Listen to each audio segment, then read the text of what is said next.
Coach, it doesn't change how good the players they are, but some of the kids you signed, Dejon Gordon and Montavious Murphy and Antonio, all their recruiting rankings kind of went up this week in the refresh. What kind of senior years have those guys had that you've been able to pay attention to at least? Well, I think Dejon had the best year. He's got a chance to be definitely the Chicago City Player of the Year, and maybe Mr. Basketball. It'll be tough to beat out EJ Lido, but I think if they go to state and win, there's a chance with that. But just a versatile guy. He plays so hard. Has improved his shot. He was kind of an unknown guy. He didn't start last year for them, and he played starters minutes, but they didn't start him. And he's grown a little bit, got a little bit more weight, just playing at a high level. They're number one team in the city. I think number one in the state. So he's done well. Montavious switched schools. I think it's been a nice positive thing for him. The coach is known that they shoot a lot of threes, so he's known for developing three-point shooters. He's really increased his, three-point percentage. He's done a lot of things. They're 29-1, something like that, somewhere in there. They're only they got one loss. The game I went to, they lost, so I'm not sure they want me to come back. But it was a game they didn't play great. But he's continued to grow. I think he's getting near 6'9", if not there. So it's positive. Antonio, he's kind of a versatile big guy. He can really do a lot of things out on the court. He's had some huge games. In fact, Dejon called me one day. He goes, "How's he getting 45 points, Coach?" And so he's had some big games where he scores a lot. A lot of versatility. The thing I've emphasized with him, he's got to still remember he's a big guy and he's got to rebound and do some of the other stuff. But he has some skill out on the court. So all three of them have had good years. And I guess it's been rewarded, that they've moved up in the recruiting ranks. Fan opinion so many times can be shaped by those recruiting rankings. I mean, how frustrating is it sometimes to have to ride, whether he's in the 150, out of the 150? Yeah, I don't. To me, it doesn't make a difference till they get here and they play. I mean, I think a great example is the kid at Kansas. They were going to redshirt him, and they took him late, and now he gets 24 points in a game on the road. So, I don't think it really, as a coach, it doesn't matter. Obviously, it brings positive publicity to your program, and the people want, hey, we got a good player, we got a good future ahead of us. They want to know that. I think, I'll be honest, I'm not sure Dejon, why he's not in the top 100. He's, you're talking one of the best players in the state of Illinois, one of the biggest states in the country, known for basketball. So, but I don't think a lot of people saw him. He was on the Adidas circuit, and they didn't, their team was good but not great, and so but it's positive for us. Xavier has been so good for you, but he had 2 points in the last game. What is his hunger level coming back for Oklahoma State this week? Well, I think we're just trying to get him to relax and enjoy basketball and play. I think he's puts a lot of pressure on himself. He wants to do so well. He wants to help the team. Sometimes when you get so tense and so tight, it's not a good thing. And he played tense and tight the other day, and that's why he had 2 points. But he's been unbelievable as far as the defense, the rebounding. He leads us on to play hard. Even the other day, he had, I think 7 rebounds. He had offensive rebounds. He had 12 on the play hard chart, which is really, it means he's really active, doing a lot of things. He just, on the other end, he missed some shots and, kind of it got a little tense. And, so this week we've just talked to him about being confident, positive, finding ways. TCU, when he did have the really good game, he got some lob dunks, he got some layups. Now the three, it's much easier to make it. So I think that's, got to be for him especially, just to, just relax and enjoy it and keep playing. Do it. Focus on what you can do. That's playing hard, guarding, rebounding, and let the other stuff come. Cam right now is top 5 in the Big 12 in both assists and is he directing, with relatively cleanliness, your offense? Yeah, I think he's done a nice job with that, and I think he just moved in the top 5 in the history of the school. Didn't he just pass Steve? I think Henson. Maybe I'm wrong, or no? Who'd he pass? Somebody. Kurt Lund, yeah, and then Barry passed Steve in scoring or something. I ran into the UT San Antonio coaches on the road this week, and they brought that up. But so the thing he's got to do is, I told him on Monday, be proud of that. It's a good thing. You just top 5 in the history of school assists, and you didn't play two halves of seasons, and a good run now. And that's something we need. We need somebody to direct us, get us into stuff, especially in tight moments, get it to people at the right time, whether it's against zone or versus man. So it's positive. I've tried to keep emphasizing to him, all guys want to score, but if he continues to do that and make open shots, it's going to help us be successful. Your struggles against the zone, how much of it was just not making a shot, and how much was it an execution issue? Well, I think if you went back and watched the first 4 minutes of the second half, I don't know if we could have been any more wide open. I mean, there's shots where they didn't even close out because they weren't within 10 feet of us, and we just missed the shots. And then I think what happened after that, then now you got a little bit tense, and you didn't cut as hard, you didn't move it, you didn't flash, you got a little stagnant, and then probably didn't jump up and shoot it like you need to. And it's against zone, sometimes you got to get some interior stuff.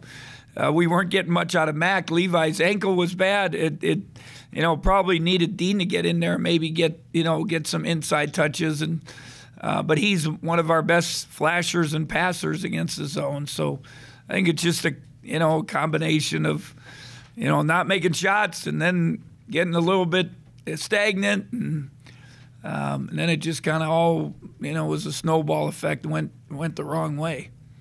Has the response been in general what you'd like to see out of the team? They're fine. I mean, we dwelled on a Monday and watched it and talked about it, but now it's on to Oklahoma State. That's all you can do. There's just, it's done and over with. You can't change it. We got to get ready. Every game now is huge, and it starts with Oklahoma State, and that's all we can really worry about, getting ready for them. They had a huge win. They're sitting on a week, and we gave them 2.5 days off. We'll see if it's right or wrong, but we have a lot of not only Cam and Dean just making sure they're fine. Levi's ankle, Xavier might have the most things. I think every part of his body he's had treatment on. There's Barry's had his knee is been been a little sore. So I'm hoping a couple days refresh them, mentally, physically.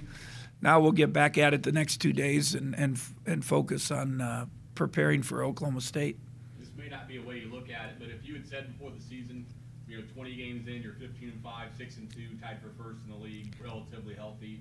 Or 5-2, I think, but yeah. So, but we're tied for first. I would love to have 5-2. I thought we could have been, and we should be a little bit better in the overall, but we aren't. You learn from it.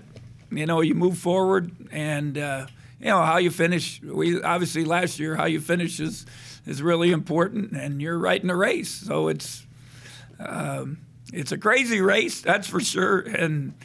I don't think anyone would have predicted us and Baylor being first place at this point, but a lot of things can happen. Big picture, and I feel like I'm going to be asking these types of questions throughout the rest of the season, but Dean needs 3 rebounds to move in the top 10 in rebounds at K-State, and he would join Bob Boozer and Rodney Magruder as the only players to accomplish that. And just what does that mean in the grand scheme of things? Is being able to be top 10 in both points and rebounds? It means he had a really good career. There's no doubt about that. I like the rebounding part. Because it was probably one of his big weaknesses coming here as a freshman, to be assertive and physical. The physical part, he's gotten stronger. It's more aggressive. For me, it's just get healthy, get totally healthy, get in condition, have a great finish. Then all the other stuff, you can have, the pictures on Bramlage when you walk around. You're going to be up, Barry, Dean, Cam. They're going to be up there, but they're also up there because they won a whole bunch of games and did some special things. So I know for him, he didn't get to be part of the Elite Eight run last year. He did a little. His 4 points might have made the difference against Kentucky, but it, I'd love for him to not only have the individual stuff, which says a lot of what he's done here, but also finish on a great note. Is Cartier playing with more confidence right now? His is just playing intense, being intent, being the sense of urgency, and doing things. When you say confidence. If you got it, go. Straight line drive, get to the hoop. He's so athletic. Make the plays. Don't hesitate on the plays. I thought he gave us a nice boost on the offensive end, but he's got to do things on both ends and be a factor. So it's that we'll see how he knows. I think he's watching film now, becoming more of a student of game. It's really important to. If you don't watch yourself, you don't realize what you're always doing. Well, I think when Mike McGurl and Levi, and Cardi, and they give you something, we're a much better team, and not only did we, and especially second half, get much out of our starters, but we didn't get much out of the bench either. Cardi gave us a little boost on the offensive end, but he turned it over 4 times, and so it's they're important, and Mike's had some real nice moments. I think he's consistency and doing it home and away. Cardi, consistency. Levi, his is just, he's smart. Last year he had the huge game at Oklahoma State. Those when you have those guys come off the bench and, go 2 for 3 and get a couple rebounds, those are all really helpful things for your other guys and takes the pressure off them. Is Levi feeling better now? His ankle, we'll see how he runs today. He sprained it Thursday. He didn't practice Friday. We just said give him a shot, and then he couldn't. He had no lift, no bounce, and we rested Sunday. Tried to practice Monday. It swelled up a little bit, so I'll see how he is today. Ask Cardi about when he's coming off the bench now. If he pays attention to maybe what when he comes in, what you need in a certain situation. He said that's something he probably needs to work on a little bit more. Yeah, I think, it's always harder to come off the bench, but when you look at his minutes, he's pretty close to starters' minutes, and when he's played well, he's 29-30. So, when you're on the bench, if you're a student of the game, you're watching to see, what the other team's doing, what I can, how I can exploit things. You hope it helps you, but I know all guys want to start, but you can only start 5 guys, and He's doing better now? I hope so. I think he realizes that whether you start or you're coming off the bench, you got to be prepared and take advantage of that extra 4 minutes at the start of the game to figure some things out. From a player like Levi Stocker, are you just asking him to give you 10 solid minutes a night? Yeah, 10, 12, be solid on D, get a couple rebounds, finish a layup inside. He's smart. He knows what's going on. We know we call something. He knows what we're in. Obviously I want him to keep getting better. I just don't want to limit him. But, if he can do those things, it really helps us. Has he made some advances as far as defense since he's... Yeah. Since there's no doubt he's worked on his body, being able to move his feet, being able to, he's a guy that'll take charges. His is not blocking shots. It's more taking charges, being in the right spot, reading things, preparation. Bruce, when you look back at that stretch from Lehigh to George Mason, there was only one time you guys played 2 games a week, and every other one of those games was every Saturday. Did any of what you learned then about how hard to push the team in practice and time management, does that help now, or is that so far back? It's like It was different part of the season. When you get practice, you get late January, February, you got to cut it back. They don't want to go 2 days in a row. We tried to spread it out then, but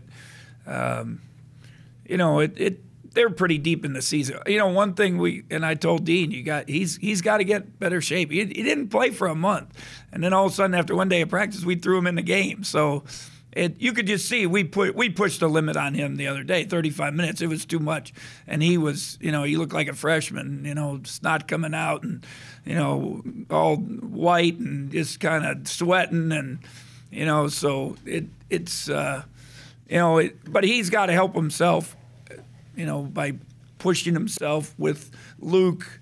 We got a lot of different ways you can get your body in better shape.